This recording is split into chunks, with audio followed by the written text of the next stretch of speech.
Oh,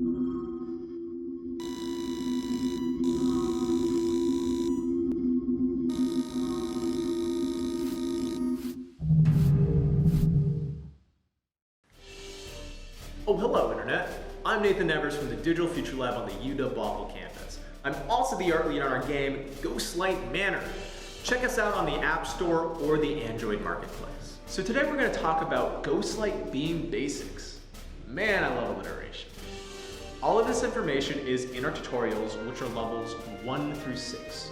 Still, it's always a good idea to brush up on some boo-busting tactics.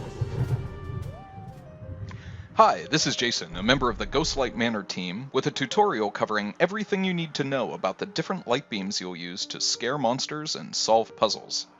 By the way, this information is also covered in detail during the first 6 tutorial levels of the game. We're looking right now at the overworld map for Ghostlight, which is where you'll choose the levels to play. Levels with locked icons aren't yet accessible, so let's jump into the open level Lightbot is currently sitting on at the bottom of the screen. This is our Midsummer Night's Scream level, the first level featuring the Blackout game mode.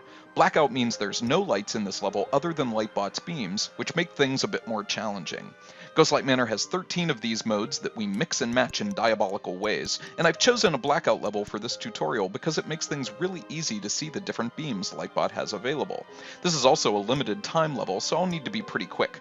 Lightbot has 3 different kinds of beams, each of which do different things. There's the standard or regular beam that we're looking at now, the wide beam, and the laser beam.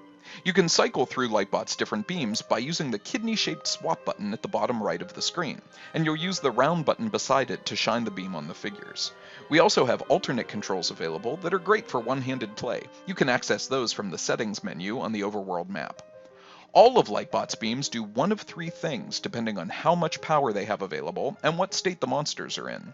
The regular and laser beams reveal shadowy gray figures and show the true nature of what lurks beneath them, while the wide beam is only powerful enough to provide hints about whether the gray figures are friends or foes. All of the beams, though, are capable of scaring the monsters that have already been revealed. Let's take a look at this in practice to see what happens when we use the different beams. I'll start over here with the regular beam on these 3 figures. You can see in this case I've revealed a ghost, and I have hints about the 2 figures beside it. Green figures are generally considered friendly, and reds are considered monsters. So I know that the green figures here will be friendly to me. So in this case I reveal a pumpkin coin, which gives me points. Now pay attention to the red boxes under each of these monsters, because those boxes tell you how many times something needs to be scared before it's either scared away or collected. In the case of pumpkin coins, you want to collect them, and it only takes 1 flash of the beam to do so. I'll do that now so you can see what happens. So, because this is the regular beam, I collected that pumpkin coin that was in the center of my firing radius, but I didn't affect any of the things around it, other than getting a hint about the red figure on my left. Didn't affect the ghost at all. The wide beam, however, is very different. I'll show you how that works in just a moment. Let's reveal a few more figures to open up the playing field a bit. You can see here, I'm using my regular beam, I'm getting hints, and I'm affecting monsters 1 at a time. In this case, I'm scaring slowly the ghosts and the Dracula, and I have a pumpkin coin. Now if I switch to the wide beam will provide hints for everything in its radius, but it will also scare everything in its radius, unlike the regular beam that only scares a monster in its direct field of fire. So if I was to use the wide beam now, I would take care of all of these monsters and collect that pumpkin coin all with 1 blast. Let's give it a try and see what happens. Curses. There you go. You can see also I received a high combo score for scaring away many monsters at once, and I also collected that pumpkin coin. Now, I'm running out of time, so I'm going to pause here and restart this level just so I can demo the laser beam. Just a moment, I'll be right back.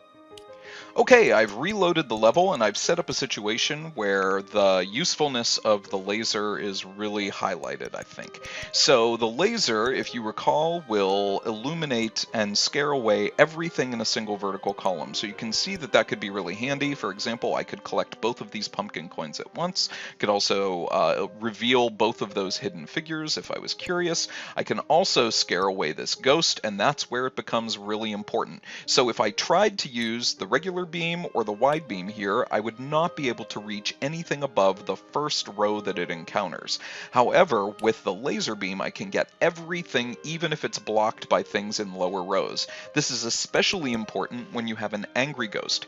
Angry ghosts, after they appear, begin counting down, and if they count down before you scare them away, they will explode and drain one of Lightbot's batteries. If all of Lightbot's batteries get drained, it's game over. So in this situation, I would not be able to affect that angry ghost until it got down to the lowest row, and in certain situations, there are many cases where you would never be able to get to the angry ghost until it exploded. But with the laser, you can see I will be able to just use it once and take care of both the ghost at the bottom and the angry ghost in the middle. So let's take a look and see what happens. You can see I took care of both the ghost and the angry ghost, and I revealed the two figures at the top. This is really handy and very important strategically, especially as you get into later levels. One thing to keep in mind is that the laser does not come for free, it uses energy. You can keep track of the laser's energy by looking at the energy meter in the upper right of the screen. There is only one way to recover energy for the laser, and that is to use the regular beam. You can see as I use the regular beam, a little bit of energy recovers with each blast. Now, the wide beam will not recover energy, only the regular beam does this.